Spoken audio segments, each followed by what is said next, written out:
Bonsoir et bienvenue sur Africa 24 dans cette nouvelle édition de l'Africa Tonight. Voici les titres.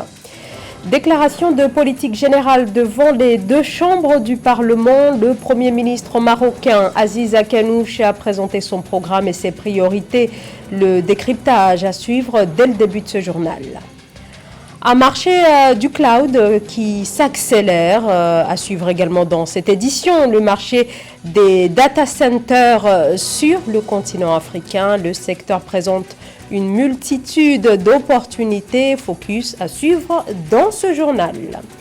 Et les préparatifs au Cameroun en vue de la Coupe d'Afrique des Nations de football. Coup d'envoi le 9 janvier 2022.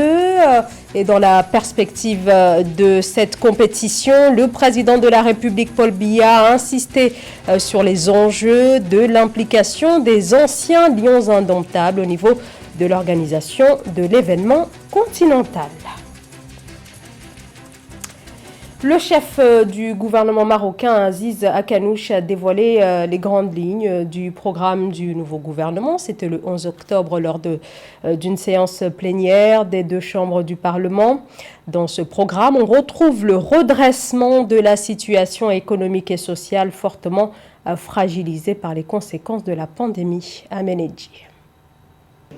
Lors d'une séance consacrée à la présentation du programme gouvernemental devant les deux chambres du Parlement au Maroc, le chef du gouvernement Aziz Akanouch a présenté les principaux engagements pour la période 2021-2026. Entre autres, le programme apporte des réponses ambitieuses pour une sortie de crise sanitaire grâce à une série de mesures mettant en œuvre le nouveau modèle de développement des partis de la majorité et visant à répondre aux préoccupations des populations. À moyen et à long terme, il faut que le Maroc prouve sa capacité à diversifier ses exportations, sa capacité à diversifier ses ressources et sa richesse. Et c'est cette capacité qui va implicitement créer de nouveaux emplois.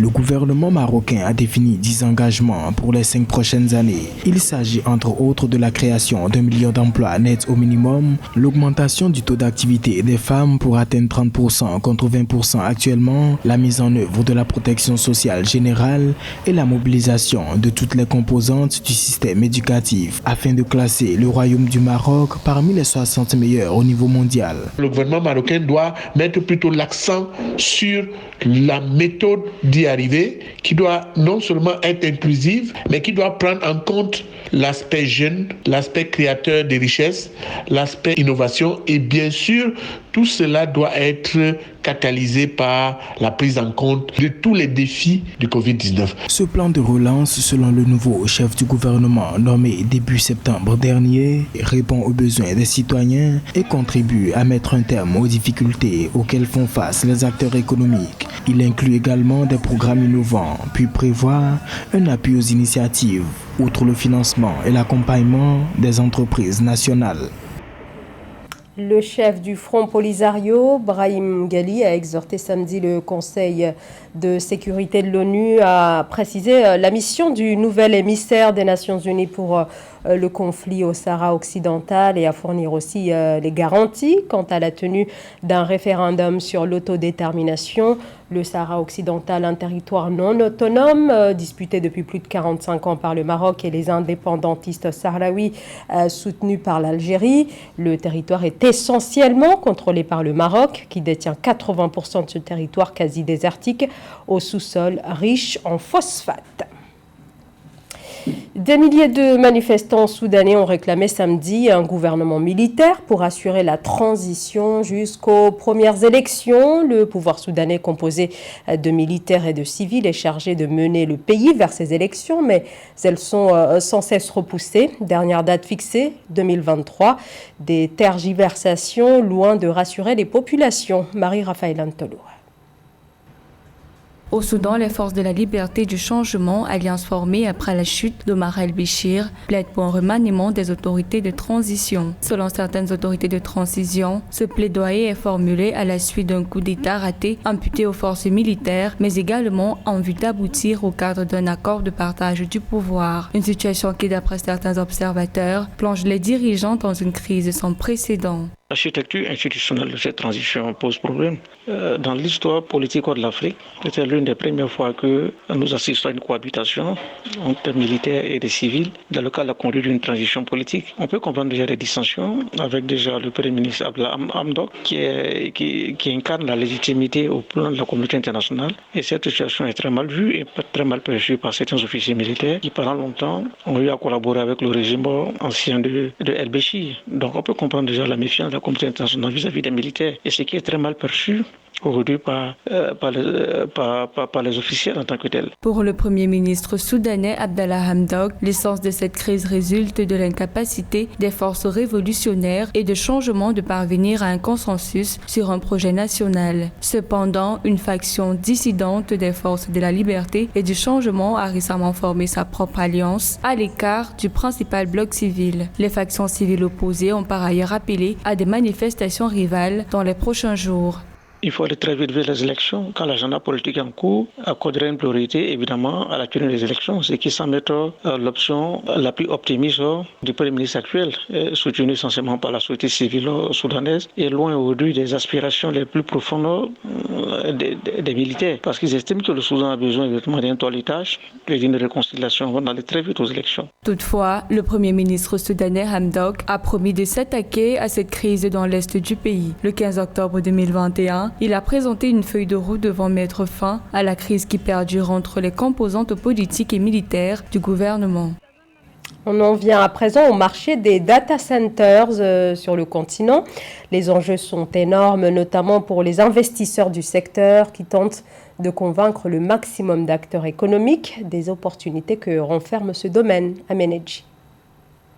S'exprimant lors d'une conférence débat sur le potentiel du cloud en Afrique, état des lieux et opportunités organisée à Paris le 12 octobre dernier par l'entreprise ST Digital, plusieurs experts ont reconnu le fort potentiel du cloud, désormais facteur clé de développement pour le continent africain. Il était entre autres question de l'usage des infrastructures de prestataires publics ou privés pour l'utilisation et l'externalisation des données. Le cloud, c'est tout simplement l'idée d'utiliser les infrastructures informatiques d'un prestataire tiers. Les réalités du terrain sont des contraintes particulières à l'Afrique. Donc on a mis en avant les problématiques de connectivité, les problématiques de coûts, les problématiques de compétences que rencontrent les acteurs africains dans leur adoption du cloud.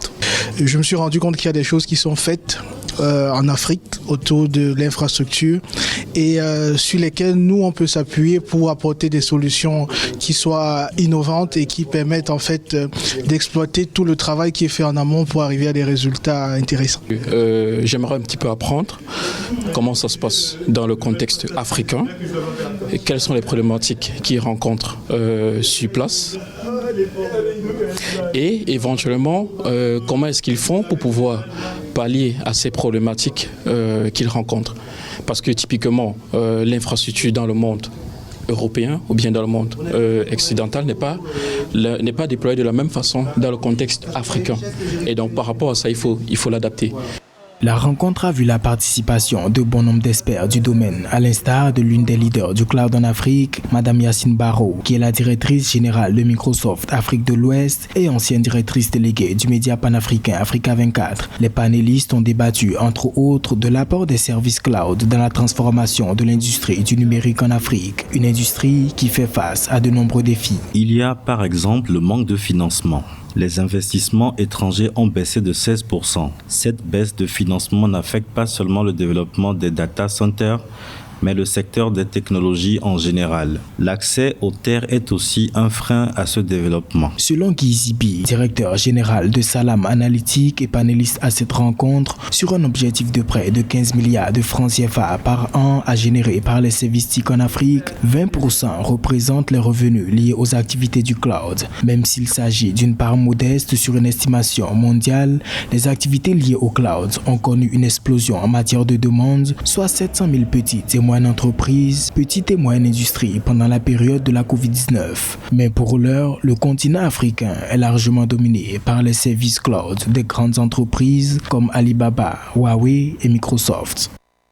Pour assurer un déploiement équitable des vaccins contre le Covid-19, l'Afrique du Sud se lance dans le développement de son propre vaccin ARN messager. Une initiative soutenue par l'Organisation mondiale de la santé. Le laboratoire sud-africain chargé de la conception de ce vaccin prévoit les premiers essais cliniques d'ici un an. Joël Ballot.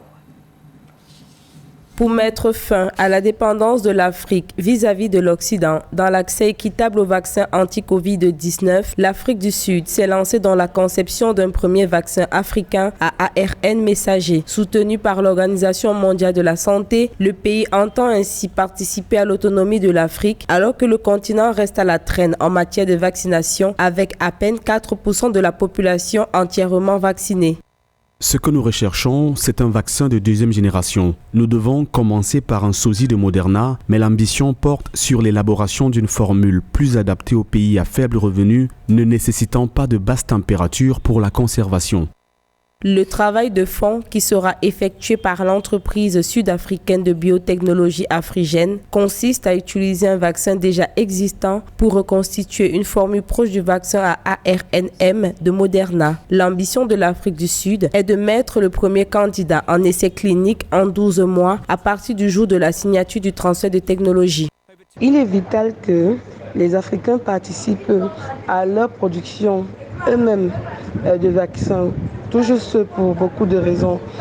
Parmi ces raisons, donc, il faudra savoir qu'on a des comorbidités qui ne sont pas forcément prévalentes dans certains pays. On a aussi des backgrounds immunologiques et génétiques différents.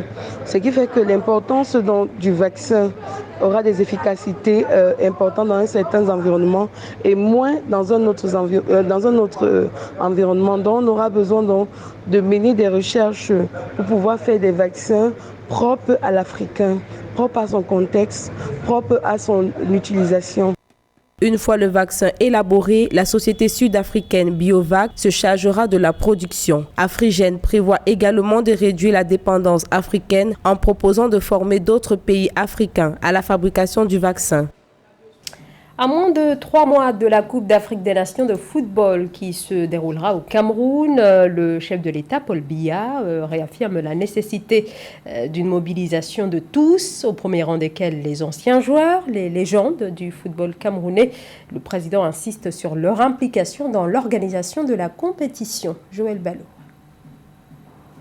En prélude à une visite de tous les sites de la compétition devant accueillir les événements de la CAN 2021 qui se déroulera au Cameroun, le président de la République Paul Biya a insisté sur l'implication des anciens lions indomptables dans toute la chaîne de l'organisation. Afin de traduire ses orientations, le ministre chargé de mission à la présidence Philippe Mbangambois a pris l'initiative d'une rencontre très fortement symbolique en rassemblant dans le cadre d'un dîner privé des anciens lions célèbres, des personnalités de médias et de la société civile et un invité de marque, Ferdinand Gongo, ministre secrétaire à la présidence de la République, cheville ouvrière du projet CAN 2021 depuis son initiation. Nous vous disons merci de nous avoir fait confiance parce que votre idée, vous ne l'auriez pas développée si vous pensiez que vous ne pouviez pas nous faire confiance. Donc, il n'y a pas mieux dans la vie que de se rendre compte que quelqu'un vous fait confiance. Je crois que ce n'est pas celui qui fait confiance, celui à qui on fait confiance dit merci, parce que ça veut dire qu'on a détecté chez vous quelque chose qui prouve qu'on peut se reposer sur vous, qu'on peut avoir confiance. Ce message des joueurs est partagé par la collégialité qui a retrouvé sourire et légitimité, comme le témoignent les visages de Samuel Eto'o, Roger Mila, Rigobert Song, Jérémy Djitap, ces légendes qui sauront faire passer leur message avec conviction. Et il n'y a rien de mieux dans la vie, c'est pour ça que nous aimons le foot, c'est que c'est un jeu d'équipe. Personne ne gagne seul. Et tout le monde sait qu'un seul pourrait nous faire perdre. Donc, celui qui serait moins bien, on va le soutenir. Donc, demain, monsieur le ministre, n'ayez pas peur. On sera tous là, on va se soutenir et on va réussir cette mission. Cette initiative, qui a reçu les félicitations de la communauté sportive au Cameroun, préfigure désormais la mise en place de toutes les structures pour la réussite de la CAN 2021. Place séditieuse, l'inspection de tous les stades, sites et lieux des compétitions. Le Cameroun se prépare à accueillir l'Afrique du football du 9 janvier au 6 février 2022. Un mois après Mohamed Salah, le Sénégalais Sadio Mané a atteint à son tour la barre dès son but en première ligue samedi 16 octobre lors de la victoire de Liverpool sur la pelouse de Watford en Angleterre. Ainsi, après Didier Drogba et le Pharaon, le Lion de la Teranga est le 3e Africain de l'histoire à atteindre ce score. Et c'est la fin de ce journal. Merci à vous de nous avoir suivis. Dans un instant, une nouvelle édition de l'actualité sur Africa 24.